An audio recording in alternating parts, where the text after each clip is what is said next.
petrodollar dominates geopolitics, except it doesn't exist. Here's what actually sustains the dollar.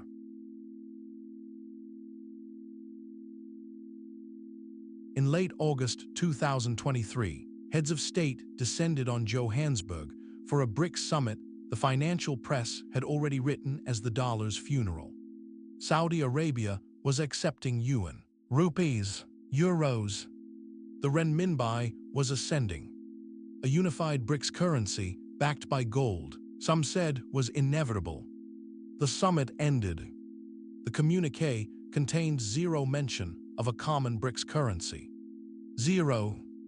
The pre-summit de-dollarization talk made little headway. The dollar's share of global foreign exchange reserves barely moved. There is a structural reason. The petrodollar system is real, oil and gas sold in dollars, surplus energy profits recycled into U.S. treasuries and American equity markets. It functions. It matters. But it has been misread as the engine when the data reveals it as the exhaust. Dollar dominance traces to Treasury market depth, the lock-in of dollar-denominated trade invoicing, and a correspondent banking network that clears trillions daily. Strip out every oil deal tomorrow, the architecture holds. Which means every policy built on the opposite assumption, 3 decades of Middle East military commitment, diplomatic leverage tied to Saudi oil pricing, alliance structures shaped around petrodollar recycling, has been optimizing around a fiction. A very expensive fiction.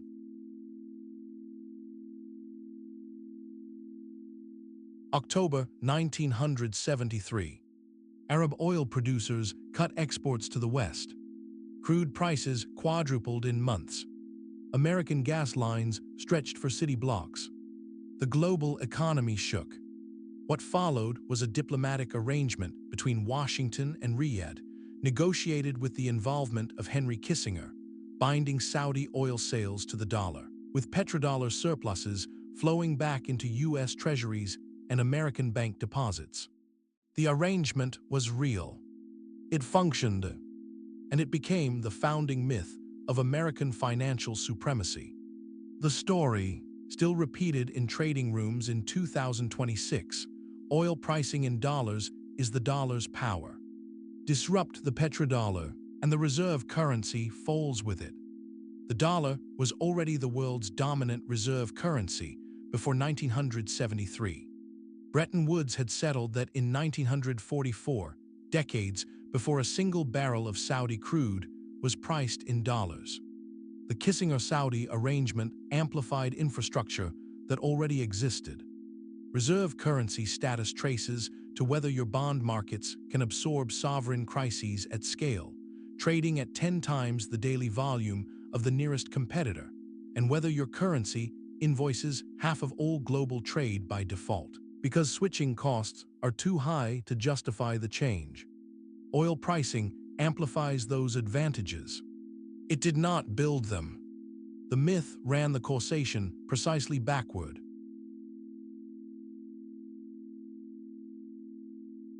See that gap on the left? The U.S. Treasury market runs at 10 times the daily liquidity of euro-denominated bonds, 16 times Japanese government bonds.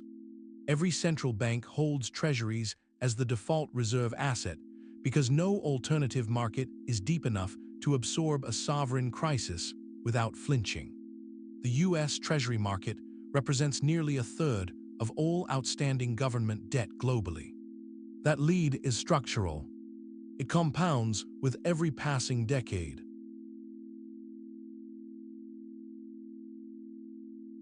Watch Russia's renminbi share climb. 5% of trade invoiced in renminbi in 2021, 7% by 2023.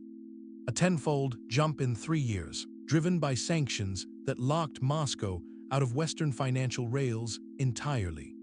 The most dramatic bilateral currency shift of the decade. And the dollar's share of global foreign exchange reserves barely moved. One coerced pivot cannot shake an architecture every other central bank on earth chose voluntarily.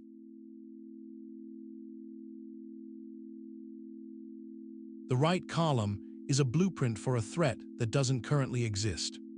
Treasury market liquidity collapse. Sustained capital flight from U.S. assets.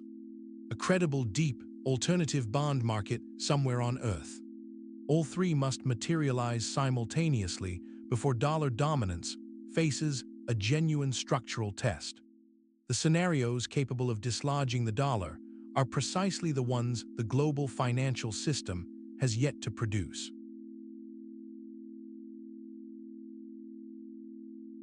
On February 28, 2026, U.S. and Israeli strikes on Iran triggered the closure of the Strait of Hormuz to international shipping. By April 13th, the U.S. had deployed considerable naval assets and imposed a blockade on Iranian shipping. Markets fixated on oil prices. Analysts with longer memories identified the sharper issue. A reserve currency issuer must be able to secure the global trade routes that sustain the system. Research points to sea lane control as one of the often overlooked pillars of reserve currency dominance, a pillar the petrodollar story has consistently omitted, which surfaces a troubling accounting.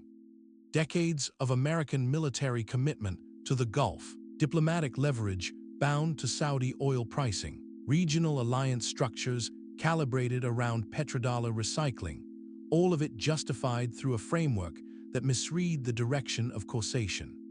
The dollar created the conditions for the petrodollar to exist. A policy can reach the right destination through the wrong map. The U.S. military presence in the Gulf does serve reserve currency interests through sea lane security and the demonstrated capacity to sustain order during external shocks. But a policy built on a false premise cannot adapt when the premise is stress-tested. On February 28th, the strait closed. The dollar held. The question now is whether the architects of that policy understand which of those two facts actually matters. If you thought the petrodollar propped up U.S. power, you'll want to understand what actually does. We've got more stories like this. Like, subscribe, and hit the notification bell to see them first. See you tomorrow.